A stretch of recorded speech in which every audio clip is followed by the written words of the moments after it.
Planning a Disney cruise can feel overwhelming. There's a lot to do, but there's nothing to stress about. After multiple Disney cruises with our girls, we're trying to figure out exactly what matters and what doesn't, and we've got tips for you today. If we haven't got to meet yet, hey, I'm Lindsay. I'm a twin mom and we love Disney cruises.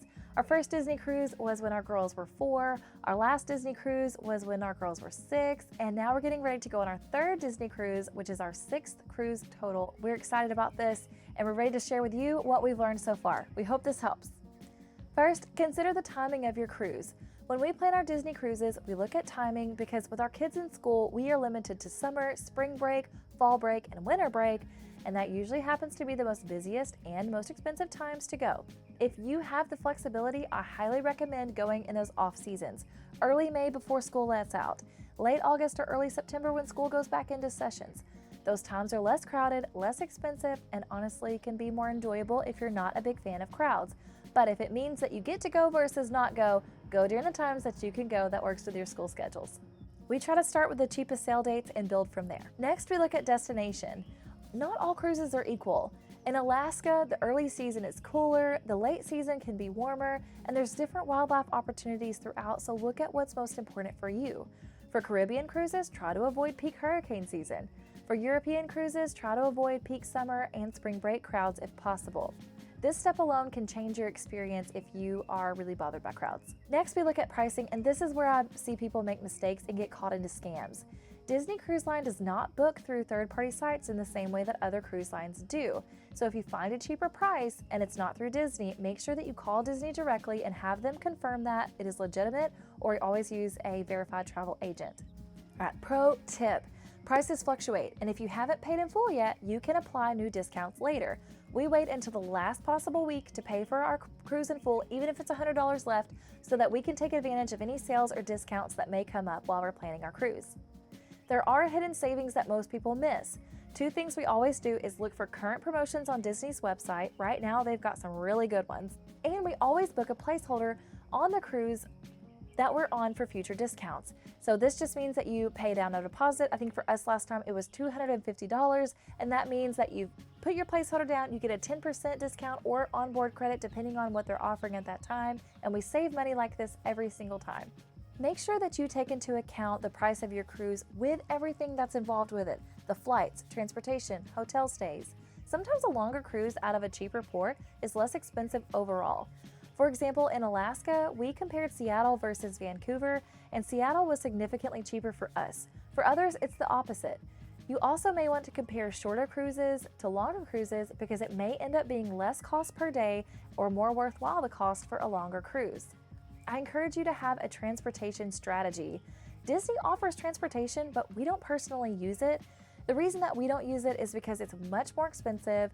There's early morning pickups. You have to have your bags out really early for pickup, and there's multiple stops along the way. So you may be leaving your place at 7 a.m. We prefer Uber, Lyft, or private shuttle services because it's cheaper and it gives us more control over our morning. We really like to have a relaxing morning. We've usually spent that day before traveling, and it can be really stressful and exhausting. So we like to take our time sleeping in, get some breakfast at the hotel, and then head on over to the port. I encourage you to check around hotels that are around your port because some of those offer transportation services, and even if they're at an extra cost, it may be more worthwhile choosing that. This last time we found one in Port Canaveral, we looked at the hotels and what transportation that they had, and even though it was an extra cost, it was so much lower than Disney and ride shares. They offered individual rides and also packages where they would pick us up and transport us from airport, hotel, cruise port, back to the hotel or airport for one fixed rate. It was $60 for all of that. And that is so worth it because for Disney, it was over $80 for just one person, one way. So choose what's going to be best for you guys. The top reason people choose Disney Cruise Line transportation is if you were really wanting to get to the port at an earlier time, especially if you don't have a high status with Disney Cruise Line, if it's your first time cruising with them and you're really wanting to get some of those excursions or booking reservations that you need to get to the port early and get to guest services on the ship early before everybody else bombards them so you can get those reservations. It just depends on what's the most important to you. Save yourself some stress. Never, ever, ever do this. I do not recommend ever flying in the same day that your cruise leaves. Even if your cruise leaves later in the day, even if your flight's supposed to get there at 5 a.m. Flights get delayed, luggage gets lost. things happen, traffic happens, so we always arrive to the port at least one day early. Check-in is when planning really pays off. Your check-in time depends on your Disney status, how many times you've been on a cruise, or if your concierge status, and it opens up at midnight Eastern Time. Here's what to prepare ahead. Your passports, birth certificates, and headshots, which with that, it needs to have a plain background. You also need your travel details of your flight, hotel, and transportation. Pro tip, when the page is loading, do not keep refreshing or you will lose your place in the queue. It can take a while to load, everybody's on there at once typically, and it may take a minute. Just have those documents saved on your laptop or on your phone or your tablet ready to upload when it does load for you so you can get through that check-in process as soon as possible and get your port arrival time. That's what matters through check-in. Once you complete check-in, you'll get a port arrival time and you'll also be able to book your excursions and onboard activities that you weren't able to plan earlier. When you arrive to the port, you'll drop your bags off to the porters. I recommend tipping them $1 to $2 per bag. And then you'll be able to either wait until your port arrival time to go through security, or if you're already there during that time, you'll go on through security and get ready to board the ship. Last time we got there about an hour before our port arrival time, and we just had to do this for transportation reasons, but we did bring some activities for our kiddos to keep them busy, and I would encourage you to do this if you anticipate being early. Something that's really exciting is a photographer will be waiting for you and your family to take a photo before you board the ship. You're not required to do this, and you don't have to keep the photo, but stop and take this moment. The excitement is so fresh, everyone's anticipating this moment, and it's like you get to take a breath and go, we made it, and now we're on vacation, and it's just super cool. Have a first day game plan, but don't over plan. Once you board, you have many options to go do. You can go eat, you can go explore, you can go to the kids clubs and the open houses, but we've learned don't overbook it, it goes by fast. Our flow was we got on the ship about 12:45, we went straight to lunch, then we did the kids open house, then we got to our stateroom. We got lucky this time, our bags were already at our stateroom when they opened, I think it was 1:30 or 2, and then we did the muster station drill, then we did the sail away party, and I don't know about y'all, but I get so emotional. I get so emotional at the sail away party when they sound that horn. Does anybody else get emotional? I don't know why. I don't know the science behind it or the emotion logic, there isn't any, but it's amazing and I love hearing it and I get a tear every time. If you've never been on a Disney cruise, definitely go to that sail away party. We love it. We go get some ice cream and we secure our spot for the sail away party. So we usually go back to our stateroom, get settled, and then it's time for dinner and the show. Even if you don't like theater, go to the show. Don't miss it if it's your first one. They are phenomenal, top quality Broadway shows. My husband's not a theater guy and he loved every minute of it. So I strongly recommend it. And if you go to one and you don't like it, you can leave. Go do something else. But the shows are amazing and they all usually only play for that one night. If you're on a short cruise, they only play it for that one night and then it's done. So you either do it before your dinner or after your dinner and you go, or you miss it. So go. That first day really flies by. If you don't care about kids clubs or open houses and you want to go straight to the pools, bring or wear your swimsuit. You don't have to do all those extra things. And don't forget to pack any essential medications you may need or any items you may need before you get your luggage. We've gotten lucky with both of these cruises that we've been on in the past where our luggage was already at our stateroom when they were open between about 1:30 and 2. But I have heard people saying that their luggage didn't get there until later in the afternoon, sometimes 4 p.m. Other times, if you have a banned item and your luggage gets confiscated or items from your luggage gets confiscated, I've heard of people not getting their luggage until 8 p.m. So, moral of the story, do not pack banned items and make sure that you have anything with you that you may need, especially medications that you may need before bedtime. Magic bands. Okay, we really liked our magic bands. We tried them for the first time. I would say overall, they're fun, they're interactive. They really were not super useful for our kids beyond being interactive during a show or at the kids club and then checking them in and out of the kids club. They were great for the adults because we could check in and out of the kids club with the girls, and sometimes they would say you could get off the ship with it. Sometimes they would say you need a key to the world card. But I would definitely say that if you like being hands-free and you just want the band, it's fabulous. If you don't mind having your card and you don't want that extra expense, it's not a must. It's okay to just use your key to the world card And beyond checking them out, I would say that's the most useful thing for the girls. And if you want to tap your band instead of using your Key to the World card to purchase things in the gift shop, or well, when we got ready to take pictures, they would just scan it. And so that was great. But again, I would say that overall, it's something that's nice to have, not a must. So don't feel like you have to do those things. The Disney Cruise app is so underrated. It's one of the best tools on board, and it works without buying the Wi-Fi. You can view schedules, heart activities, get reminders, but more importantly, before you go on your cruise, make sure you download that app because it's super helpful for planning activities, and just it has the countdown on there. That's really fun, and we like to plan our activities. When you first get to the cruise port, I recommend go ahead and connecting to the ship's Wi-Fi. Then you can heart all the activities, you see everything, and go ahead and check out what time those open houses are going to be so you don't miss them, because they usually, especially for short cruises, only have them on that first day, and you want to get your kiddo registered for Kids Club.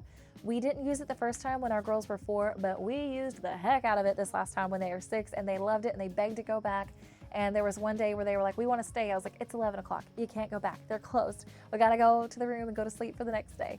So they loved it. They were excited about it. And did you know they also have the kids clubs on the islands? So when you have a port day on the Disney-owned islands, they do have the kids clubs.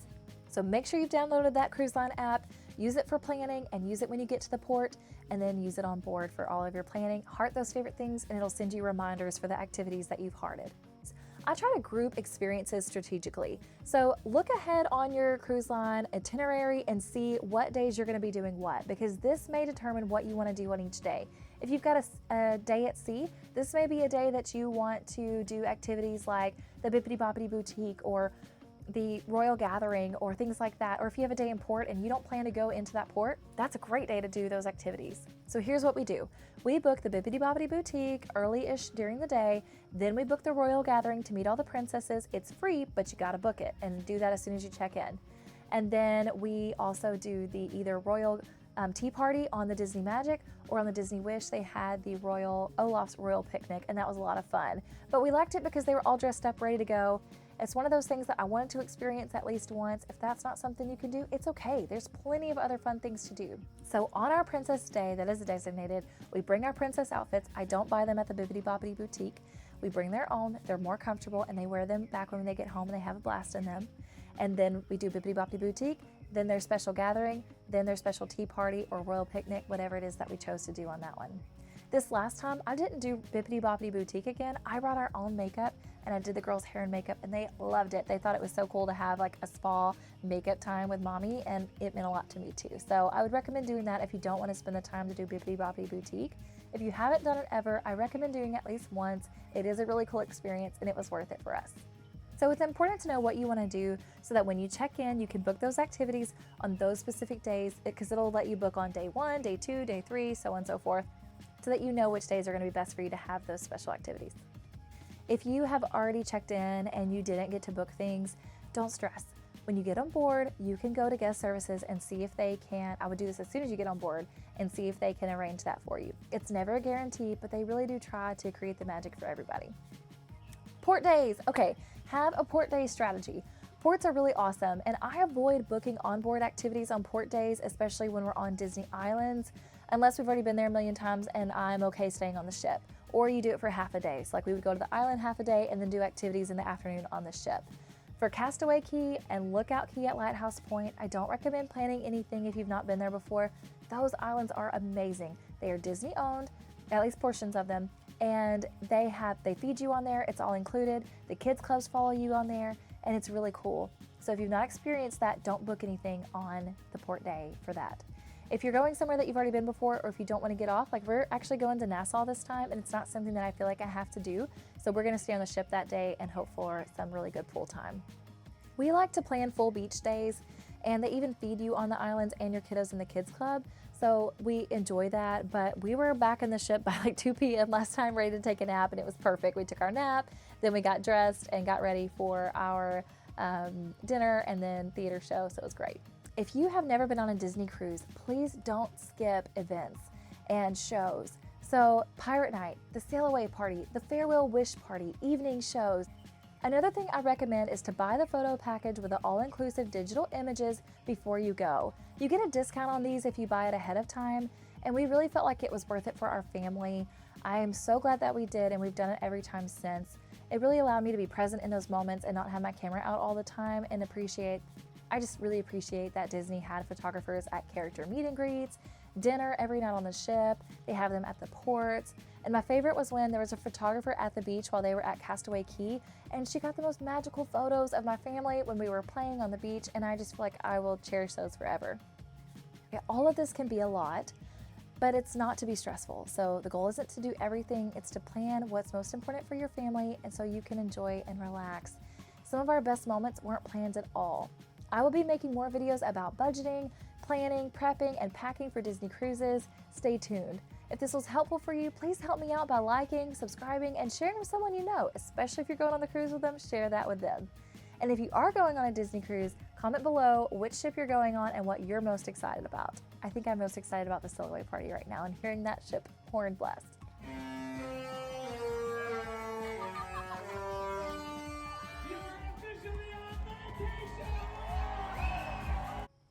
See you next time.